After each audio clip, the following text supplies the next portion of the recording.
আমরা একটু তার সাথে কথা বলতে চাই। আপনার মাধ্যমে জানতে চাই ঠিক আজকে সারাদিন ভর শহীদদের আত্মার মাগফিরাত কামনা এবং শহীদ বেদিতে এসে পুষ্পমাল্য অর্পণ থেকে শুরু করে দিনভর কি কর্মসূচি হাতে নিয়েছেন সেটি আমাদের একটু নিশ্চিত করবেন। বিসমিল্লাহির রহমানির রহিম।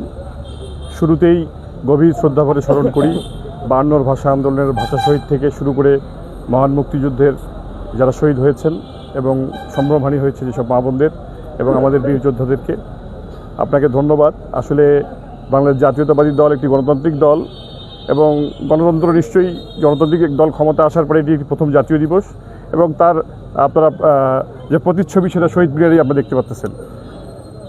17 বছর একটা নির্দিষ্ট দলের দখলে থাকতেই শহীদ মিনার, হয়তো আমাদের সাথে ক্ষমতা বিরোধী দল হিসেবে যে দলটি আছে সে দলটি যদি ক্ষমতায় আসতো দেখতেন যে এই শহীদ মিনারটা তাদের দখলে থাকতো।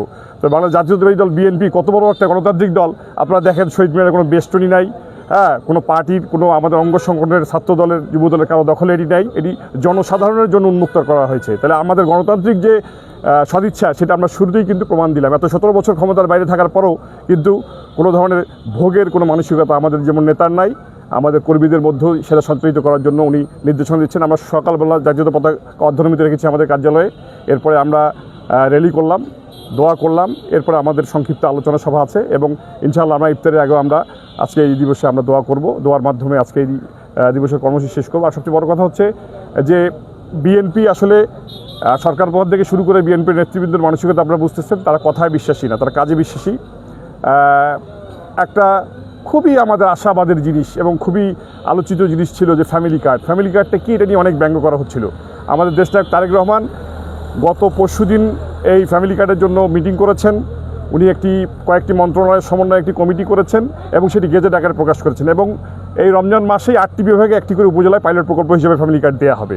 তার মানে যেটা নিয়ে সব থেকে ব্যঙ্গ করা হতো যে বিএনপি কি করবে, তাহলে যেহেতু আমাদের রাজনৈতিক ম্যানিফেস্টোতে যা যা আছে বিএনপি সরকার সেগুলো তো করায় বদ্ধপরিকর। এছাড়াও যুবকদের কর্মসংস্থান থেকে শুরু করে মা বোনদেরকে কীভাবে ঘরে বসে ইনকাম করা যায়, বিভিন্ন ছোটো ছোটো কর্মসংস্থানের ব্যবস্থা করে দিয়ে এগুলো আমাদের দেশনায়ক তারেক রহমানের অনেক বৃহৎ প্রাণ আছে। এবং সবচেয়ে বড় কথা হচ্ছে এই ভাষার দিবস যে আমাদের এই যেহেতু আন্তর্জাতিকভাবে বাংলা শিক্ষিত, এখন আমাদের আইটি সেক্টরে অনলাইনে যে বসে বসে 2-4 কোটি মানে যুবকের কর্মসংস্থান করা যায়, এটা তো বাংলাদেশের মানুষ আসলে ওইভাবে জানে না। যেহেতু তিনি লন্ডনে ছিলেন, অনেক কিছুর সঙ্গে পরিচিত, আমাদের কিন্তু সেটা নিয়েও মানে অনলাইন বেস কর্মকাণ্ড যে করা যায় সেটা নিয়েও কিন্তু ব্যঙ্গ করেছেন। আসলে আমি বলবো যে আপনারা একটা সরকারকে 3 দিনে এত সমালোচনা না করে একটু উদারতা দেখান, 3টা মাস সময় দেন, 6টা মাস সময় দেন, আপনারা দেখেন তারা দেশের জন্য কি করে। আমাদের এক যোগাযোগ মন্ত্রী সেদিন একটি কথা বলেছেন, এখন একটি কথা আপনি বললে এটাকে কিন্তু কারো মুখের কথা কেড়ে নিয়ে কিন্তু আপনি একাধিক মিটিং করতে পারেন, কিন্তু সে আসলে মাঠে যে রাস্তায় যে কোনো বিএনপির লোকজন তৃতীয় পক্ষ কেউ চাঁদাবাজি করতেছে কিনা এটাকে দেখেন।